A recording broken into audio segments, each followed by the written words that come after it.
من الشيطان الرجيم. بسم الله الرحمن الرحيم.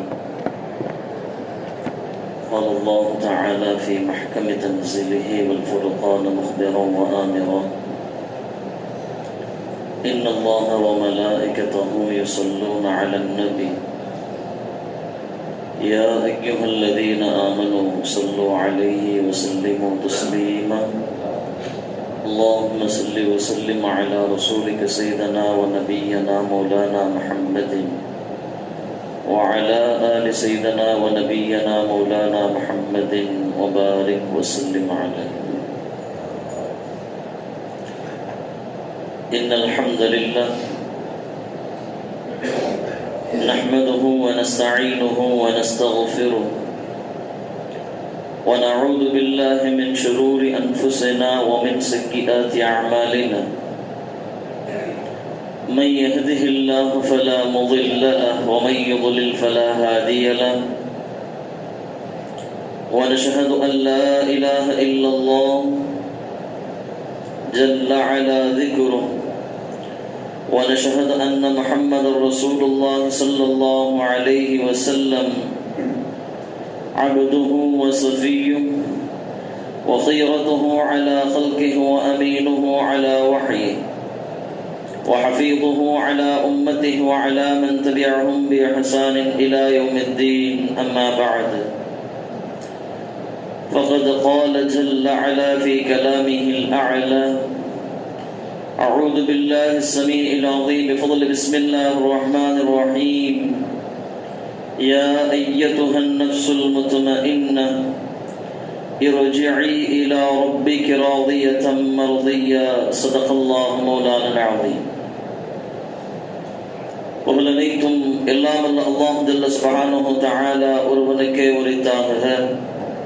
அல்லாஹ்வின் சாந்தியும் சமாதானமும் ஹஜ்ரத் நபிகள் பெருமானார் கண்ணே நாயகம் ஸல்லல்லாஹு அலைஹி வஸல்லம் அவர்களின் மீதும் அவர்களின் வலியுற்றி வாழ்ந்து வந்த உத்தம சத்திய சஹாபாக்கள், தாபிஈன்கள், தபஅ தாபிஈன்கள், நல்லடியார்கள், நாதாக்கள், இறைநேச செல்வர்கள், குறிப்பாக இந்த புனிதம் மிகுந்த ஜும்ஆவுடைய தினத்தில் அல்லாஹ்வுடைய இல்லத்தில் அவனின் அன்பையும் அருளையும் வேண்டி விரும்பி அமர்ந்திருக்கின்ற நம் அனைவரின் மீதும் அல்லாஹ்வின் அன்பும் அருளும் என்றென்றும் குறைவின்றி நிறைவாக உண்டாவதாக. ஆமீன். அல்ஹம்துலில்லாஹ். அஸ்ஸலாமு அலைக்கும் வரஹ்மத்துல்லாஹி வபரகாத்துஹ். கண்ணியத்திற்கும் மிகுந்த மரியாதைக்கும் உரித்தான அல்லாஹ் நல்லடியார்களே, கனவான்களே, ஜமாத்தார்களே, அல்லாஹ்வுடைய அளப்பெரும் கிருபையால் ஷஅபான் மாதத்தில் 15 பிறையை நிறைவு செய்து விட்டோம். இன்னும் ஒரு 15 நாட்களுக்குள்ளாக புனிதம் மிகுந்த ரமலானை எதிர்கொள்ள இருக்கின்றோம். வல்ல அல்லாஹ் ஜல்ல சுப்ஹானஹு வ தஆலா புனிதமான ரமலானை முழுமையாகவும் ஆரோக்கியத்தோடும் அடைகின்ற நசீபை அல்லாஹ் நம் அத்தனை பேருக்கும் தந்தல் புரிவானாக. கண்ணியத்திற்குரிய அல்லாஹ் நல்லடியார்களே, ஹஜ்ரத் நபிகள் பெருமானார் கண்ணே நாயகம் ஸல்லல்லாஹு அலைஹி வஸல்லம் அவர்கள் சொன்னார்கள், இந்த உலகத்துல மனிதனுக்கு 2 எதிரிகள் உண்டு. ஒன்று ஷைத்தான், இன்னொன்று நஃப்ஸ். எந்த ரீதியிலும் எந்த சூழ்நிலையிலும் நாம் அல்லாஹ் ரசூலுக்கு கட்டுப்பட்டு விடக் கூடாது என்கின்ற வகையிலும், நன்மைகளை செய்துவிடக் கூடாது என்கின்ற ரீதியிலும், எப்படியாவது இந்த அடியானை பாவங்களுக்குள்ளே கொண்டு போய் பழக்கப்படுத்தி விட வேண்டும் என்கின்ற வேலைகளை நஃப்ஸும் சைத்தானும் செய்து கொண்டே இருக்கும் என்றார்கள் ஸல்லல்லாஹு அலைஹி வஸல்லம் அவர்கள். ரமலானுடைய நோன்பு அதில் மையக்கருவாக, பிரதான நோக்கமாக குர்ஆன் ஹதீஸின் வாயிலாக இமாம்கள் நமக்கு சொல்லித் தருவது, ரமலானுடைய காலங்கள்ல பிறை பார்த்து விட்டால் பெருநாள் பிறை பார்க்கின்ற வரைக்கும் சுல்சிலத்து ஷயாத்தீன் ஷைத்தான்கள் அத்துணை நபர்களும் விலங்கிடப்படுவார்கள் என்றார்கள் ஸல்லல்லாஹு அலைஹி வஸல்லம் அவர்கள். ஷைத்தான்கள் விலங்கிடப்பட்ட போதிலும் கூட நோன்பு வைத்த நிலையில் நம்மிடத்தில் சிறு சிறு பாவங்கள் வெளிப்படுகிறது, சிறு சிறு தவறுகள் வெளிப்படுகிறது. நோன்பாளியாக இருக்கிறோம், ரமதான் மாதத்தில் இருக்கிறோம், தொழுகிறோம், குர்ஆன் ஓதுகிறோம், திக்ர் செய்கிறோம். ஆனாலும் நம்மை மீறி சில சில சின்ன சின்ன பாவங்கள், தவறுகள், சருகுதல்கள் ஏற்படுகிறது. இதற்கான காரணமாக இமாம் அபூ ஈஸா அத்திர்மிதி ரஹ்மத்துல்லாஹி அலைஹி அவர்கள் சொல்லி காட்டுவார்கள், ஷைத்தான்கள் விலங்கிடப்பட்டாலும் உங்களுக்குள் இருக்கக்கூடிய நப்சு உங்களை பாவம் செய்ய தூண்டிக்கொண்டே இருக்கும் என்றார்கள் இமாம் அபூ ஈஸா அத்திர்மிதி ரஹ்மத்துல்லாஹி அலைஹி அவர்கள். கண்ணியத்திற்குரிய பெருமக்களே, இந்த இரண்டில் நமக்கு ஆகப்பெரிய எதிரி யார் தெரியுமா? பெருமானார் ஸல்லல்லாஹு அலைஹி வஸல்லம் சொன்னாங்க, நஃப்ஸுக அல்லதி பைன ஜம்பைக அஅதா அதுவிக. உன்னுடைய எதிரிகளிலேயே மிகப்பெரிய எதிரி, அதை வீழ்த்துவதும் சிரமம், அதை கட்டுப்படுத்துவதும் சிரமம். நீ கொஞ்சம் தவறினால் அது உன்னை கொண்டு போய் தள்ளிவிடும், குஃப்ர்ல கொண்டு போய் தள்ளிவிடும். அது உன் நஃப்ஸ் என்றார்கள் ஸல்லல்லாஹு அலைஹி வஸல்லம் அவர்கள். கண்ணியத்திற்குரிய பெருமக்களே, ஷைத்தானுக்கான வேலை என்ன தெரியுமா? அவன் தவறை காட்டுவான், தவறின் பக்கம் கொண்டு போய் நிப்பாட்டுவான். இது மாதிரியான தவறு என்று அவன் நம்மை அந்த இடத்தில் கொண்டு போய் கண்களில் காட்சிப்படுத்துவான். அதை பழக்கப்படுத்திக் கொள்வது நஃப்ஸ் பழக்கப்படுத்திக் கொள்ளும். ஷைத்தான் ஒரு தடவை காட்டினா போதும், ஒரு தடவை அந்த பாவத்தை அனுபவித்து விட்டால் போதும். நஃப்ஸை பொறுத்த வரைக்கும் என்ன செய்யாது அப்படின்னா அதை விடாது. வாய்ப்பு கிடைக்கும் போதெல்லாம் அந்த தவறுகளை பழக்கப்படுத்திக் கொண்டே இருக்கும். ஷைத்தானே ஒளிந்தாலும், ஷைத்தானே இல்லாத நிலை ஏற்பட்டாலும், நஃப்ஸ் என்பது நம்மிடத்திலே பழக்கமாக்கி கொண்ட காரணத்தினால் அது பாவங்களை திரும்ப திரும்ப திரும்ப நம்மிடத்திலே செய்ய சொல்லிக் கொண்டு தூண்டிக்கொண்டே இருக்கும். அல்லாஹ் குர்ஆனிலே சொல்லி காட்டுகிறான் அல்லவா, இந்த நஃப்ஸுக்கான வேலையே என்ன, நஃப்ஸுக்கான பணி என்ன தெரியுமா? ஃபஇன்னன் நஃப்ஸ, நஃப்ஸ் என்பது அம்மாரத்தும் பிஸ்ஸூஇ, அது பாவத்தை, தவறுகளை, குற்றங்களை செய்ய சொல்லி நம்மை ஏவிக்கொண்டே இருக்கும். செய்ய சொல்லி என்ன செய்யும்? அழகாக ஏவிக்கொண்டே இருக்கும். ஹஜ்ரத் இமாமுனா பூஸிர் ரஹ்மத்துல்லாஹி அலைஹி அவர்கள் அழகாக சொல்லுவார்கள், வஜாஹிதின் நஃப்ஸ வஷ்ஷைத்தான ஃபஅஸிஹிமா. நஃப்ஸ், ஷைத்தான் ரெண்டையும் நீ எதிர்த்து போராடித்தான் ஆக வேண்டும். ஃபஅஸிஹிமா, அந்த ரெண்டுக்கும் நீ மாறு செய்துதான் ஆக வேண்டும். ஆனால் இந்த நஃப்ஸுக்கும் ஷைத்தானுக்கும் அல்லாஹ் ஒரு தனி விதமான ஒரு திறமையை கொடுத்திருக்கிறான். என்ன திறமை அப்படின்னா, ஃபஇன்ஹுமா மஹவாக நுஸ்ஹ ஃபத்தஹிமி. நஃப்ஸும் ஷைத்தானும் நம்மள நல்ல விஷயத்தை செய்ய சொல்ற மாதிரி தெரியும், நல்ல விஷயத்தை ஆலோசனை பண்ற மாதிரி தெரியும். இப்படி போனா நல்லா இருக்குமே என்கிற மாதிரியான உபதேசத்தை நஃப்ஸும் ஷைத்தானும் செய்யும். இமாம் பூஸிர் ரஹ்மத்துல்லாஹி சொன்னாங்க, குர்ஆன் ஹதீஸுடைய விளக்கங்கள்ல ரொம்ப சுருக்கமாக முத்தாய்ப்பாக சொன்னாங்க, வஜாஹிதின் நஃப்ஸ வஷ்ஷைத்தான ஃபஅஸிஹிமா. நஃப்ஸ், ஷைத்தானுக்கு எல்லா நேரங்களிலும் நீ மாறுபட்டு கொண்டே இருக்க வேண்டும். அதோடு மட்டுமல்ல, வஇன்ஹுமா மஹவாக நுஸ்ஹ, உனக்கு அது நல்ல வழியில் உபதேசம் செய்தாலும், நல்ல காரியங்களை உனக்கு உபதேசம் செய்தாலும், ஃபத்தஹிமி, நஃப்ஸ் ஷைத்தான நம்பிராத, உன்னை நல்ல காரியத்துல கொண்டு போய் நிப்பாட்டி பாவத்தை செய்து வைத்து விடும். எனவே நஃப்ஸ் ஷைத்தானுடைய வேலை என்பது ஒருபோதும் நம் வாழ்க்கையில அணுவளவும் நன்மை செய்துவிடக் கூடாது என்பதுல ரொம்ப குறிக்கோளாக இருக்கும். எனவே அந்த நஃப்ஸ் ஷைத்தானை பொறுத்த வரைக்கும் நாம் சந்தேகப்பட்டு கொண்டே இருக்க வேண்டும், கவனத்தோடு இருக்க வேண்டும். ஆதம் அலைஹிஸ்ஸலாம் அவர்களுக்கு இப்லீஸ் சஜ்தா செய்ய மறுத்தான். அல்லாஹ் என்ன செய்தான்? அவனை உலகத்திற்கு நீ செல் என்று விரட்டுகின்ற அந்த நேரத்தில் அல்லாஹ்விடத்தில் அவன் வாக்குறுதி வாங்கி வந்தான், ரப்பே, ஆதமுடைய மக்களுடைய நான் வலது பக்கம், இடது பக்கம், முன்னாடி, பின்னாடி அவர்களின் இரத்த நாளங்களில் எல்லாம் நாம் ஓட வேண்டும், அவர்களை நான் வழிகெடுக்க வேண்டும். என்னிலிருந்து யார் பாதுகாப்பு உன்னிடத்திலே பெறுகிறார்களோ அவர்கள் பாக்கியவான்கள். அல்லாஹ் அந்த வரத்தை இப்லீசுக்கு கொடுத்தார். இப்லீசினுடைய வேலை என்பது நம் இரத்த நாணங்கள் உட்பட, நம்முடைய உள்ளங்கள் உட்பட, கற்பனைகள் உட்பட பல்வேறு விதமான தவறுகளை செய்வதற்கான வேலைகளை செய்து கொண்டே இருப்பான். அவனுக்கான முனைப்பு என்பது எந்த நிலையிலும் நாம் அல்லாஹ்வுடைய பாதையில இருந்து நல்ல காரியங்களை, நன்மையான விஷயங்களை செய்துவிடக் கூடாது என்பதில் ரொம்ப கண்ணும் கருத்துமாக இருப்பான். உதாரணத்துக்கு சொல்லணும் அப்படின்னா, நம்ம இன்னைக்காவது ஒரு 2 ரக்காஅத்தை வேற சிந்தனை இல்லாம, வேறு யோசனைகள் இல்லாம தக்பீர் கட்டி சலாம் கொடுக்கிற வரைக்கும் நாம் கவனமாக தொழுகையிலே தொழ வேண்டும் என்கின்ற உறுதியோடு தக்பீர் கட்டனாலும் சனா ஓதுறதுக்குள்ள சிந்தனை மாறிடும். அல்ஹம்து சூராலாம் கிடையாது, துணை சூரா கிடையாது, முதல் ரக்காத்து கிடையாது. சனா ஓதுகின்ற நேரத்திலேயே ஷைத்தான் நம்முடைய சிந்தனைகளை வேறு பக்கம் கொண்டு போய் செலுத்தி விடுவான். ஒவ்வொரு நாளும் முயற்சிக்கிறோம், இந்த 2 ரக்காத்து தான். அந்த 2 ரக்காத்துல வேறு எந்த யோசனைகளும் வேறு எந்த சிந்தனைகளும் இல்லாமல் ரொம்ப கவனத்தோடு இறை சிந்தனையோடு குர்ஆனை விளங்கி அந்த குர்ஆனை அழகாக ஓதி ரசித்து தொழ வேண்டும் என்று எவ்வளவு முயற்சி செய்தாலும் சனா ஓத ஆரம்பிக்கிற அந்த நேரத்திலேயே ஷைத்தான் அழகாக அதிலிருந்து ட்ராக் எப்படி மாற்றுவான் தெரியாது. இது அல்லாஹ் ஷைத்தானுக்கு கொடுத்த வல்லமையாக இருக்கிறது. அதை விட மிகப்பெரிய வல்லமை இருக்கிறது அல்லவா? நஃப்ஸுக்கு அல்லாஹ் அவ்வளவு பெரிய வல்லமையை அதுக்கு உறுதி அல்லாஹ் கொடுத்திருக்கின்றான். கண்ணியமிக்க பெருமக்களே, இங்கு நாம் முதலில் ஜெயித்தாக வேண்டியது நஃப்ஸை ஜெயித்தாக வேண்டும், நஃப்ஸை கட்டுப்படுத்தியாக வேண்டும். அவ்வளவு ஈஸியான வேலை அல்ல, அவ்வளவு ஈஸியான வேலை அல்ல. கட்டுப்படுத்தி விடலாமா? முடியவே முடியாது.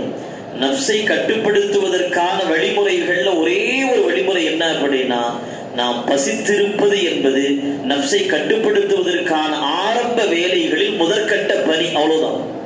நம்ம பசியோடு இருந்தா முழுமையா நஃப்ஸு கட்டுக்குள்ள வந்துடுமானா? வராது. நம்ம நஃப்ஸை கட்டுப்படுத்துவதற்கான முதற்கட்ட பணிகளில் முதன்மை பணி நாம் பசியோடு இருப்பது. ஒருத்தன் நல்லா சாப்பிட்டு நல்லா புஷ்டியோடு இருந்தான் என்று சொன்னால் அவனுக்கு எந்த பாவத்தையும் எந்த தவறையும் அவன் செய்வதற்கு துணிந்து இருப்பான். அதே நேரத்தில் அவன் பசியோடு இருக்கிற நேரத்தில் அவனுடைய நஃப்ஸு சற்று சோர்ந்து போயிருக்கும். அந்த நஃப்ஸு அவனை பாவம் செய்வதற்கான அந்த தூண்டுதல்களை செய்வது என்பது குறைவாக இருக்கும். நல்ல பசித்திருக்கும் போது இருக்கக்கூடிய அந்த வேகங்கள் என்பது, நல்ல வயிறு நிரம்பியாக இருக்கின்ற போது வருகின்ற வேகங்கள் என்பது பசித்திருக்கும் போது என்ன செய்யறதல்ல, வருவதல்ல. அதனால தான் இமாம் பெருமக்கள் சொன்னாங்க, ரமதானுடைய மாதத்தில் பசித்திருப்பதனுடைய பல்வேறு காரணங்கள் முதன்மை காரணம் என்ன தெரியுமா? நாம் நம்முடைய நஃப்ஸை நாம் கட்டுப்படுத்தாக வேண்டும். நஃப்ஸை கட்டுப்படுத்துவதன் மூலமாக நம்முடைய ஆன்மா அழகு பெறுகிறது. ஆன்மா அழகு பெறுவதன் மூலமாக உலக வாழ்க்கையில குர்ஆன் ஹதீஸுக்கு முற்றிலுமாக கட்டுப்பட்டு வாழுகின்ற வாழ்வுதனை அல்லாஹ் நமக்கு வழங்குகிறார். ஹஜ்ரத் யூசுப் அலைஹிஸ்ஸலாமுடைய வரலாற்றில தான் இந்த வசனம் வருகிறது. அவர்கள் தான் என்ன செய்யறாங்க? இன்ன நஃப்ஸல அம்மாரத்துன் பிஸ்ஸூஇ இல்லா மா ரஹ்ம ரப்பி என்று ஹஜ்ரத் நபி யூசுப் அலைஹிஸ்ஸலாம் சொன்னாங்க. யூசுப் அலைஹிஸ்ஸலாம் அவர்களுடைய அத்தா யாக்கூப் அலைஹிஸ்ஸலாம் அவர்களுக்கு 2 மனைவிமார்கள். அதுல முதல் மனைவிக்கு 10 ஆண் குழந்தைகள், இரண்டாவது மனைவிக்கு 2 குழந்தைகள். ஒன்று யூசுப் அலைஹிஸ்ஸலாம், இன்னொன்று அவர்களின் சகோதரர் பின்யாமின் அலைஹிஸ்ஸலாம். இப்ப இயற்கையாகவே ஒரு சிறு பிள்ளையின் மீது அதிக பாசம் கொள்வது தந்தை தாயுடைய இயற்கை. ஆனால் இது முதல் காலத்தினுடைய 10 மனைவிகளுக்கு பிடிக்கல. அல்லாஹ் சூரா யூசுப்ல அந்த வரலாற்றை முழுமையாக சொல்லி காட்டுகின்றான். அவர்கள் என்ன செய்கிறார்கள்? யூசுப் அலைஹிஸ்ஸலாம்ட்ட அனுமதி கேட்டு, இது யாக்கூப் அலைஹிஸ்ஸலாத்தின் அனுமதி கேட்டு, யூசுப் நாங்க விளையாட கூட்டிட்டு போறோம்னு சொல்லி கூட்டிட்டு போய் என்ன செய்கிறார்கள்? அவர்கள் கிணத்துல தூக்கி போட்டு வந்த வரலாறு நமக்கு தெரியும். இந்த வரலாற்றுக்கு பின்பாகத்தான் குர்ஆன் அல்லாஹ் தொடர்ந்து சொல்லி காட்டுகின்றான். வந்த வழிபோக்கர்கள் கிணத்திற்குள்ளே தண்ணீர் எடுக்க வேண்டும் என்று வாளியை விட்ட பொழுது யூசுப் அலைஹிஸ்ஸலாம் அவர்கள் அந்த கிணற்றின் வாளியை பிடித்து மேல வந்தான். அழகான குழந்தை ஹஜ்ரத் யூசுப் அலைஹிஸ்ஸலாம் அவங்க அன்றைய நேரங்கள்ல சந்தையில எப்படி காய்கறிகள் விற்கப்படுமோ, ஆடு மாடு ஒட்டகங்கள் விற்கப்படுமோ, மனிதனும் அங்கே விற்கப்படுவார்கள். எகிப்தினுடைய மிகப்பெரிய சந்தையில ஹஜ்ரத் யூசுப் அலைஹிஸ்ஸலாம் அவர்கள் விற்கப்படுகிறார்கள். அந்த விற்கப்படுகின்ற யூசுப் அலைஹிஸ்ஸலாம் அவர்களை எகிப்தினுடைய அரசன், அவனுக்கு குழந்தை இல்ல, எகிப்தினுடைய அரசன் யூசுப் அலைஹிஸ்ஸலாம் அவர்களை விலைக்கு வாங்குகின்றான். குர்ஆன் இந்த சரித்திரம் தொடர்ந்து வருகிறது. இந்த யூசுப் அலைஹிஸ்ஸலாம் அவர்களை தன் மனைவி இடத்துல ஒப்படைக்கும் போது அந்த அரசன் இப்படி சொல்லுவான், அக்ரிமி மஸ்வாஹு, இந்த யூசுஃபுக்கு நீங்கள் கண்ணியம் செய்யுங்கள், இந்த யூசுஃபை நீங்கள் கவனமாக பார்த்துக் கொள்ளுங்கள் என்று. ஆனால் நஃப்ஸ் ஷைத்தானுடைய ஊசலாட்டத்துல ஒரு வாலிப வயதை அடைகின்ற நேரத்தில் ஹஜ்ரத் யூசுப் அலைஹிஸ்ஸலாம் அவர்கள் தனிமையில இருக்கிற நேரத்துல அரசனுடைய மனைவி என்ன செய்வார்கள்? யூசுப் அலைஹிஸ்ஸலாம் அவர்களை தவறான ஒரு விஷயத்தின் பக்கம், தனக்கு தன் காமத்திற்கு தன் ஆசைக்கு கட்டுப்பட வேண்டும் என்று ஒரு விபச்சாரத்தின் பக்கம் அழைக்கிறார்கள். அல்லாஹ் குர்ஆனிலே சொல்லி காட்டுவதனுடைய நோக்கம் என்ன தெரியுமா? தெரியுமா? ஒரு நபியாக இருந்த போதிலும் கூட, அல்லாஹ்வுடைய தூதுவராக இருந்த போதிலும் கூட, நஃப்ஸை பொறுத்தமட்டில் அல்லாஹ்வுடைய ரஹ்மத் இல்லை என்றால் தப்பிக்க முடியாது. இந்த வரலாறு சொல்வது அவர்கள் குற்றவாளிகள் என்பதற்காக வேண்டி அல்ல. தஃசீர்கள் இமாம் எழுதுகின்றார்கள், இது நமக்கான பாடம் என்ன தெரியுமா? ஹஜ்ரத் யூசுப் அலைஹிஸ்ஸலாம் அவர்கள் ஒதுங்கி செல்கிறார்கள், பின்னோக்கி ஓடுகிறார்கள். அந்த பெண் கத்தத் கமீஸஹு மின் துபுரிஹி, அவர்களுடைய சட்டையை பின்னாடி பிடிச்சு இழுக்கிறாங்க. சட்டை கிழிகிறது. கிழிந்த நிலையோடு வெளியே அந்த கதவை திறக்கிறார்கள். வெளியே பார்த்தா அரசன் நிற்கிறான். வெளியே பார்த்தால் அரசன் இருக்கிறார். சூழ்நிலைகளை அரசனும் புரிந்து கொள்கிறான். யூசுப் அலைஹிஸ்ஸலாம் சொல்றாங்க, இங்கே இருந்தால், இந்த இடத்தில் இருந்தால் ஏதேனும் நடந்து விடுவதற்கு வாய்ப்பு இருக்கிறது. எனவே என்ன, கொஞ்ச நாள் ஜெயிலில் வைங்க என்று யூசுப் அலைஹிஸ்ஸலாம் சொன்னதின் அடிப்படையில் தான் அந்த அரசர் யூசுப் அலைஹிஸ்ஸலாம் அவர்களை சிறையில் அடைக்கின்றார். தன் மனைவி குறித்தும் அவருக்கு தெரிகிறது. ஆனால் இந்த நிகழ்ச்சிக்கு பின்னால் யூசுப் அலைஹிஸ்ஸலாம் சொன்ன அந்த வசனத்தை தான் அல்லாஹ் என்ன செய்கிறார், 13ஆம் ஜுஸ்ல நமக்கு சொல்லி காட்டுகின்றான். இன்னன் நஃப்ஸ, நிச்சயமாக நஃப்ஸ் இருக்கிறது தெரியுமா? அதனுடைய வேலை என்ன தெரியுமா? லஅம்மாரத்தும் பிஸ்ஸூஇ. லஅம்மாரத்து என்கின்ற வார்த்தைக்கு அரபியில் சொல்லணும் அப்படின்னா, அது மனிதனை அதிகம் அதிகம் அதிகம் அதிகம் பாவம் செய்வதற்கான வேலைகளை செய்து கொண்டே இருக்கும், தூண்டிக்கொண்டே இருக்கும், ஆசைகளை உள்ளத்திற்குள்ளே ஏற்படுத்திக் கொண்டே இருக்கும். லஅம்மாரத்தும் பிஸ்ஸூஇ. சரி, இந்த நஃப்ஸிலிருந்து பாதுகாப்பு பெற முடியுமா? யூசுப் அலைஹிஸ்ஸலாம் கடைசியில் இப்படி சொல்லி முடிப்பாங்க, இல்லாமா ரஹிமா ரப்பி, என்னுடைய ரப்பு எனக்கு ரஹ்மத் செய்யவில்லை என்றால் நஃப்ஸிடமிருந்து நான் உட்பட பாதுகாப்பு பெற முடியாது. கண்ணியத்திற்குரிய பெருமக்களே, நம்ம கொண்டு போய் பெரும் பாவங்கள்ல அல்லது சிறிய சிறிய பாவங்களை நிறைய செய்ய வைக்கின்ற அந்த வேலைகளை நஃப்ஸ் செய்து கொண்டே இருக்கும். நம்ம ரமதானுடைய நேரங்கள்ல நமக்கான அந்த பசி என்பது நம்முடைய நஃப்ஸை ஒளிப்படுத்தும், நம்முடைய ஆன்மாவை அழகுபடுத்தும்.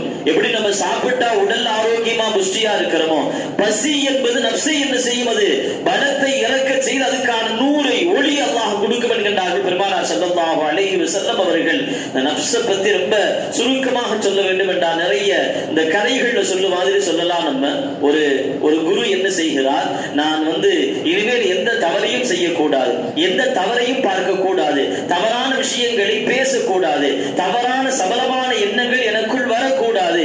அப்படி வரக்கூடாதுன்னா நான் ஊருக்குள்ள இருந்தா தான் எனக்கு இந்த பிரச்சனை வருது. ஊருக்குள்ள நான் இல்ல, நான் ஊரை விட்டு ஒதுக்குப்புறமாக ஒரு காட்டுக்குள்ளே சென்று என் கண்களை மூடி கண்களை கட்டிக்கொண்டு அமர்ந்து விட்டால் இந்த கண்ணுக்கு முதல் காட்சியில பட்டாதான் யோசனைகள் வரும், சிந்தனைகள் வரும், உள்ளம் யோசிக்க ஆரம்பிக்கும். காட்சிகள் படவில்லை என்றால் தவறுகள் செய்வதற்கோ தவறு சார்ந்த சிந்தனைகள் உருவாகுவதற்கோ வாய்ப்பில்லை. அவர் என்ன செய்கிறான், காற்றுக்குள்ள சென்று கண்களை மூடி கண்களை கட்டி அமர்ந்து கொள்கிறான். யாருமே இல்லை, இனி நம்ம எந்த பாவமும் செய்ய மாட்டோம், எந்த தவறுகளும் யோசிக்க மாட்டோம். ஏன்னா எனக்கு கண்ணுல பட்டாதான் எனக்கு யோசனை வருது. அவள் அழகான பெண் என்று என் கண்ணுக்குள் படுகின்ற போதுதான் உள்ளங்கள் வேறு விதமாக யோசிக்கிறது. எனவே காட்சியை தடைப்படுத்தி விட்டால் யோசனைகள் வராது என்ற முடிவோடு ஒரு காட்டுக்குள்ளே அமர்கின்றான். இதை நஃப்ஸ் குறித்து விளக்குவதற்காக வேண்டி எல்லா மதங்களிலும் சொல்லப்படுகின்ற ஒரு சின்ன செய்தி, ஒரு கதையாக சொல்லுவார்கள். முதல் நாள் காலை அவன் அமர்ந்திருக்கிறான். அடுத்த நாள் காலை 10 மணி வரைக்கும் பிரச்சனை கிடையாது. அடுத்த நாள் காலை 10 மணி பிரச்சனை அல்ல. அவன் அமர்ந்திருக்கிற அந்த இடத்துல காலில் கொலுசு போட்டு ஒரு பெண் நடக்கிறாள். அவன் பார்க்கல, கொலுசு சத்தம் கேட்கிறது, ஏதோ பெண் போகிறாள் போலும் என்று சிந்தனைகள் மாறுகிறது. கண்ணுல படல, காதல கொலுசு சத்தம் தான், அது கொலுசு சத்தம் தான் என்று முடிவுக்கு வந்ததற்கு பின்பாக அவனுக்குள்ளே பெண் சார்ந்த தவறான சிந்தனைகள் ஓடுகிறது. அப்ப முடிவுக்கு வர்ற 2வது நாள் காதை அடைக்கணும். நம்ம காதை அடைச்சிட்டோம்னா சத்தம் கேட்கலனா நமக்கு என்ன வராது, அது யோசனைகள் வராது என்று 2வது நாள் காதல் எல்லாம் அடைச்சு உட்காரலாம்.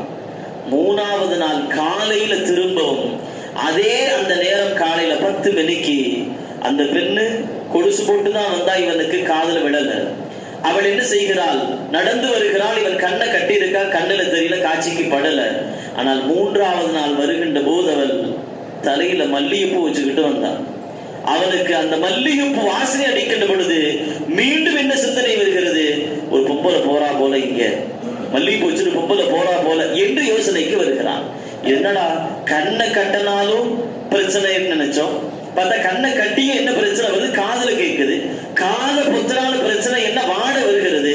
இப்ப என்ன செய்யணும், மூக்க பொத்த முடியாது, மூக்க பொத்த முடியாது. இப்ப என்ன செய்கிறான், வாடை வரக்கூடாது என்பதற்காண்டி மாஸ்க் மாதிரி கட்டிக்கிறான்.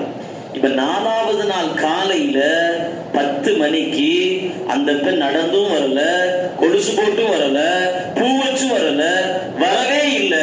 ஆனா 4ஆம் நாள் காலைக்கு இவனுடைய நப்சு என்ன சொல்லுதுன்னா, கரெக்டா 10 மணிக்கு 3 நாளா வந்தாலே இன்னைக்கு வருவாளா வரமாட்டாலோ நப்சு யோசிக்கிறது. இது நப்சுக்கான வேலை. நப்சு ஒரு தடவை அதை பார்த்து விட்டால் அது அப்படி இழுத்து பிடிச்சுக்கும், பாவத்தை அப்படி இழுத்து பிடிச்சுக்கும். நம்மளே மறந்தாலும், நம்மளே அது கவனம் இல்லாமல் இருந்தாலும், ஏதோ ஒரு வகையில எங்கேயாவது கொண்டு போய் டச் பண்ணி அதை நம்முடைய சிந்தனைக்குள்ள திரும்ப ஒதுக்க செய்துவிடும். இது நப்சுக்கான மிகப்பெரிய வேலை.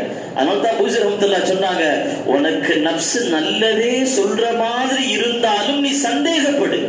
அது என்ன செஞ்சிடாது, நம்பிடாது. ஏன்னா ஆதல் அதுவிக்க, உன் எதிரிகள்ல மிகப்பெரிய எதிரி உன்னுடைய நப்சாக இருக்கிறது. அந்த நப்சு ஒருபோதும் உனக்கு உபதேசம் செய்யாது. அது நப்சு ஒருபோதும் நீ நல்லா இருக்கணும் என்று ஆசைப்படவே படாது. உன்னை எப்படியாவது நரகத்தில் கொண்டு போய் வீழ்த்துகின்ற வரைக்கும் அது போராடி கொண்டே இருக்கும். எனவே நீ உன் நப்சை பொறுத்த வரைக்கும் உனக்கு எந்த உபதேசம் செய்தாலும் நீ சந்தேகப்பட்டுக் கொண்டே இருந்தார்கள். அது ஸல்லல்லாஹு அலைஹி வஸல்லம் அவர்கள் அதன் அடிப்படையில் இமாம் பெருமக்கள் தங்கள் வாழ்க்கையில அவர்கள் போராடியது நப்சோடு தான். ஸல்லல்லாஹு அலைஹி வஸல்லம் அவர்கள் ஒரு மிகப்பெரிய யுத்தத்தை முடித்து, போரை முடித்து, ஸல்லல்லாஹு அலைஹி வஸல்லம் அவர்கள் சஹாபாக்களோடு வருகின்ற நேரத்துல பெருமானார் ஸல்லல்லாஹு அலைஹி வஸல்லம் இப்படி சொல்லுவார்கள், ரஜஅனா மினல் சிறிய போரில் இருந்து நாம் என்ன செய்து விட்டோம், திரும்பி விட்டோம். இப்ப நாம் பெரிய போர் செய்ய போகிறோம் என்று சஹாபாக்கள் கேட்பாங்க, யா ரசூலல்லாஹ், போர்ல சிறிய போர்னா என்ன, பெரிய போர்னா என்ன? எதிரிகளோடு நின்று போர்க்களத்துல வாள் எடுத்து, அம்பெடுத்து, வெட்டுப்பட்டு, ரத்தங்கள் வந்து காயப்பட்டு நாம் இப்பொழுது செய்து வந்திருக்கிறோமே, அது பெரிய போர்னா இல்ல, சின்ன போர் அது. ஆனால் நமக்கான பெரிய போர் என்ன தெரியுமா? ஜிஹாதுன் நஃப்ஸ். நாம் நம்முடைய சொந்த நஃப்ஸோடு போராடுவது மிகப்பெரிய போராக இருக்கிறது. அந்த போரில் வெற்றி பெறுவன் மட்டும்தான் இந்த உலகத்திலும் நாளை மறுமையிலும் என்ன செய்கிறார், அல்லாஹ்விடத்தில் உன்னத அந்தஸ்தை பெறுகிறார்கள் ஸல்லல்லாஹு அலைஹி வஸல்லம் அவர்கள். ஆக கண்ணியத்திற்குரிய அல்லாஹ் நல்லடியார்களே, ரமதானுடைய நேரங்களில் ஷைத்தான்கள் விலங்கிடப்பட்டாலும், 30 நாட்கள் இந்த உலகத்திலே ஷைத்தான் என்கின்ற இனங்களே இல்லாமல் போனாலும் பாவங்கள் நடக்கிறது, தவறுகள் சிந்தனைக்கு வருகிறது, வேறு வேறு யோசனைகள் வருகிறது என்று சொன்னால், நோன்பு வைத்து வருகிறது, ரமதானில் வருகிறது, பள்ளிக்கு தொலை வருகின்ற நேரத்தில் வருகிறது என்று சொன்னால், இது முழுக்க முழுக்க நப்சு பிரதான காரணமாக இருக்கிறது. இந்த நப்சை நாம் பல வழிகளில் நாம் கட்டுப்படுத்தி ஆக வேண்டும். அதற்கான முதன்மை பயிற்சி தான் நாம் பசியோடு இருப்பது. பசியோடு இருப்பது இன்னும் வேறு வார்த்தையில் சொல்ல வேண்டும் என்றால், நம்மளால செய்ய முடியாது, ஆனால் உண்மையில் இந்த நப்சை நாம் எல்லா நிலையிலும் கட்டுப்படுத்தணும் அப்படின்னா, சஹருக்கான உணவு பரக்கத்தான உணவு தான், அது முடிந்த வரைக்கும் சாப்பிடணும், பிரச்சனை அல்ல. ஆனால் இறைநேசர்களை பொறுத்த வரைக்கும் சஹருக்கான உணவை மிக குறைத்துக் கொள்வார்கள், தனக்கான இஃப்தாருக்கான உணவை மிக குறைத்துக் கொள்வார்கள். காரணம் என்ன அப்படின்னா, இங்கு நாம் இதை அடித்தாக வேண்டும், இதை வீழ்த்தியாக வேண்டும் என்றால் வயிற்றை காய வைத்தாக வேண்டும். அது செய்தால் மட்டும்தான் இது கட்டுக்குள் வரும் என்றால் அவர்களுடைய சஹராக இருக்கலாம், அவருடைய இஃப்தாராக இருக்கலாம். பெரும்பாலும் பத்ர் சஹாபாக்கள் உட்பட நீங்கள் பார்த்தீர்கள் என்று சொன்னால், ஒரு சில பேரித்தம்பழ துண்டுகள் தான் சஹருக்கு உணவாக இருந்தது, ஒரு சில பேரித்தம்பழ துண்டுகள் தான் அவர்களுக்கு இஃப்தாருடைய உணவாக இருந்தது. ஒன்று அவர்களுக்கு இருந்த உணவு அதுதான், இன்னொன்று அந்த உணவு தான் அவர்களுக்கு எல்லா நிலையிலும் அவர்களுடைய நப்சை அல்லாஹ்வுக்காக வேண்டி, ரசூலுக்காக வேண்டி கட்டுப்படுத்தி வாழுகின்ற அந்த உணர்வை கொடுத்தது. கண்ணியத்திற்குரிய அல்லாஹ் நல்லடியார்களே, பெருமானார் ஸல்லல்லாஹு அலைஹி வஸல்லம் அவர்கள் பல வழிகளில் இந்த நப்சு குறித்து நமக்கு என்ன செய்திருக்கிறார்கள், எச்சரிக்கை செய்திருக்கிறார்கள். அதில் நாம் பார்க்கிறோம், ஸல்லல்லாஹு அலைஹி வஸல்லம் அவர்கள் நமக்கு என்ன செய்யறாங்க, சொல்றாங்க, இந்த உலகத்துல ஒரு மனிதன் தன்னுடைய நப்சை வீழ்த்து விட்டால், தன்னுடைய நப்சை கட்டுப்படுத்தி விட்டால், நாளை மறுமையில் அல்லாஹ் சுப்ஹானஹு வ தஆலாவால் சொர்க்கத்திற்கு எப்படி அழைக்கப்படுவான் தெரியுமா? நிம்மதி பெற்ற நப்சை நீ சொர்க்கத்திற்குள் வா, என்னுடைய பொருத்தத்தை பெற்ற நப்சை நீ சொர்க்கத்திற்குள் வா, அந்த சொர்க்கத்துக்குள்ளே நீ என்ன செய்துவிடு, நிரந்தரமாக இருந்துவிடு என்பதாக அல்லாஹ் சுப்ஹானஹு வ தஆலா அந்த நப்சுக்கு அழைப்பு விடுப்பான் என்பதாக பெருமானார் ஸல்லல்லாஹு அலைஹி வஸல்லம் அவர்கள் சொன்னார்கள். கண்ணியத்திற்குரிய பெருமக்களே, நப்சை பொறுத்த வரைக்கும் இமாம் பெருமக்கள், ஷேഖ்மார்கள், சூஃபியாக்கள் 7 வகைகளாக என்ன செய்வாங்க, சொல்லுவாங்க.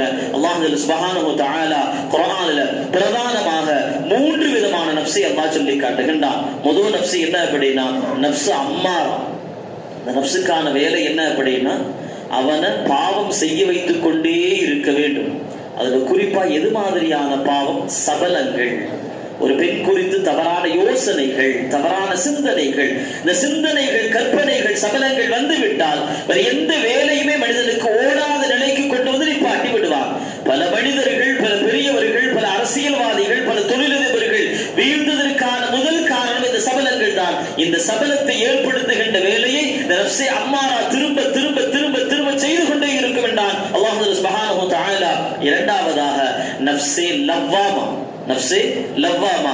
இந்த நப்சை பொறுத்தவரைக்கும் என்ன அப்படின்னா ஒரு குழப்பத்தை ஏற்படுத்தும். நன்மை செஞ்சிடலாமா இல்ல பாவம் செஞ்சிடலாமா, இப்ப தொழுகலாமா அதுக்கப்புறம் தொழுகலாமா, முதல் தொழுகணுங்கிற சிந்தனையை கொடுக்கும், முதல்ல சதக்கா கொடுக்கணும் சிந்தனையை கொடுக்கும், குர்ஆன் ஓதுங்கிற சிந்தனையை முதல் கொடுத்துரும். நம்ம செய்யலாம் நினைச்ச அடுத்த கிழமை என்ன செய்யும்? கொஞ்சம் நேரம் ஆகட்டுமே, அப்புறமேல் கூட செஞ்சுக்கலாமே, கொஞ்சம் அந்த கடையில ஆள் இருக்காங்கல்ல, நம்ம என்ன செய்வோம்? தனியா கூட கடையில தொழுதலாமே, தனியா கூட தொழுதலாமே என்று கொண்டு வந்து நிப்பாட்டி கடைசி வரைக்கும் அடுத்த நேரம் அசர்வத்து வந்துடும். சொல்ல முடியாது நம்மளால. நப்சு என்னன்னா ஆரம்பத்தில் நன்மை செய்ய ஆர்வப்படுத்துற மாதிரி படுத்தி அப்படி வேறொரு காரண பொழுது நிப்பாட்டி, கரெக்ட் தானே, கடையில ஆள் இல்ல, நான் போனா கடை யார் பாக்குறது, வியாபாரம் போயிரும், கஸ்டமர் போயிருவான், அப்ப கொஞ்சம் தள்ளி தொழுதுக்கலாமே, குற்றம் ஒன்றும் இல்லையே, கடைக்காண்டிதான் நான் தொழாம இருக்கிறேன், அடுத்து தனியா தொழுதுக்கலாம், பிரச்சனை இல்ல, இது ஏற்றுக்கொள்ளப்பட்ட காரணம் தானே என்று நம்மை நாமே சமாதானமாகின்ற, சமாதானப்படுத்துகின்ற பல்வேறு காரணங்களை உள்ளுக்குள்ள உதிக்க செய்து இந்த நப்சு என்ன செய்யும் என்றால் கடைசி வரைக்கும் அது தொழுகையை தொலைவிடாமல் கலாவாக்கிவிடும். டோட்டலா தொழுகை மாதிரியான எல்லா இபாதத்துகள் அப்படித்தான். குடிகாரர்கள் அவர்கள் குடியை பழக்குகின்ற, குடியை ஆரம்பிக்கின்ற பொழுதே மனா குடிகாரர்கள் கிடையாது. கொஞ்சம் ஒரு ஸ்டிப், அது ஒரு ஸ்டிப் தான், அடுத்து கொஞ்சம், அடுத்து குவார்டர், அடுத்து ஃபுல்லுக்கு மாறுது. என்னன்னா இந்த நப்சு லவ்வாமா என்ன செய்யும்? அவன் மனா குடிகாரலாம் இருக்கிறான், பாட்டல் பாட்டலா குடிக்கிறான், நம்ம கொஞ்சம் மேல குடிச்சோம், நம்ம இந்த கொஞ்சத்தை எங்க கொண்டு நிப்பாட்டோம் அப்படின்னா மடா குடிகாரனாக அவன் மாறுகின்ற வரைக்கும் இந்த நப்சு லவ்வாமா விடாது. விடாது. இந்த நப்சையும் கட்டுப்படுத்துவதற்கு மிகப்பெரிய சிரமத்தை எடுத்தாக வேண்டும். அடுத்து அல்லாஹ் சொல்லி காட்டுகின்றான், எல்லா நிலையும் தாண்டி அல்லாஹ்வுடைய ரஹ்மத் யூசுப் அலைஹிஸ்ஸலாம் அவர்கள் சொன்ன மாதிரி ஒரு முஸ்லிமுக்கு கிடைத்து விட்டால் அந்த நப்சுக்கு பேர் என்ன தெரியுமா? நப்சே முத்மஇன்னா. நப்சே முத்மஇன்னா. இந்த நப்சே முத்மஇன்னா என்கிற நப்சு தான் நபிமார்களுக்கு கொடுக்கப்பட்டது, சஹாபாக்களுக்கு கொடுக்கப்பட்டது, இறைநேசர்களுக்கு கொடுக்கப்பட்ட நப்சாக இருக்கிறது. இந்த நப்சை பொறுத்த வரைக்கும் எல்லா நிலையிலும் தான் இறைவனுக்காக வாழ வேண்டும், இறை சிந்தனையோடு வாழ வேண்டும், இறைவன் சொன்ன வாழ்க்கையை வாழ வேண்டும் என்கிற சிந்தனைகளை மனிதனுக்கு கொடுத்து கொண்டே இருக்கும். இந்த நப்சு குறித்து தான் அல்லாஹ் குர்ஆனில் சொல்லி காட்டுகின்றான், யா அய்யுஹன் நப்சுல் முத்மஇன்னா, நிம்மதி பெற்ற நப்சே, பாவங்களில் இருந்து, தவறுகளில் இருந்து, குற்றங்களில் இருந்து நிம்மதி பெற்ற நப்சே, இர்ஜிஇ இலா ரப்பிக ராதியத்தன் மர்தியா, நீ உன் இறைவனிடமே திரும்பி செல். எந்த நிலையில? ராதியத்தன், இறைவன் உன்னை பொருந்த நிலையில், மர்தியத்தன், நீ அல்லாஹ்வை பொருந்திய நிலையில நீ சொர்க்கத்திற்கு போ என்று அல்லாஹ் சுப்ஹானஹு வ தஆலா நப்சை அழைப்பதாக அல்லாஹ் குர்ஆனிலே சொல்லி காட்டுகின்றான். ஆக கண்ணியத்திற்குரிய பெருமக்களே, உலக வாழ்க்கையில நாளை மறுமையில் ஜெயித்தாக வேண்டும் என்றால் ரெண்டு எதிரிகளை வீழ்த்தியாக வேண்டும். ஒன்று ஷைத்தான், இன்னொன்று நப்சு.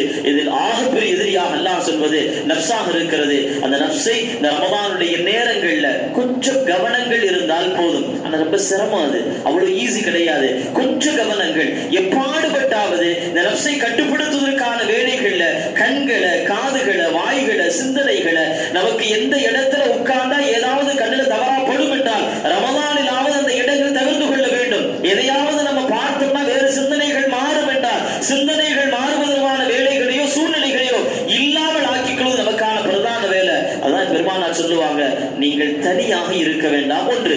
இன்னொன்று, ஒரு பெண்ணோடும் சரி ஆணோடும் தனியா என்ன செஞ்சிட வேணாம், ரூம்ல இருக்க வேணாம். ஏன்னா நீங்கள் ரெண்டு பேரும் தனியா இருந்தீங்கன்னா உங்களோடு ஷைத்தான் மூணாவது நபராக இருப்பான். நப்சு அமைதியா தான் இருக்கும், இந்த ஷைத்தான் ஒரு சிந்தனையை போடுவான், ரெண்டு பேரு தானே இருக்கும் அப்படின்னு சிந்தனையை போட்டானா அடுத்த வேலையை நப்சு செஞ்சு முடிச்சிடும். டோட்டலா அவன் புள்ளி வச்சா அது ரோடு போட்டு கம்ப்ளீட் பண்ணி முடிச்சிடும். இது நப்சுக்கான வேலைகளாக இருக்கிறது.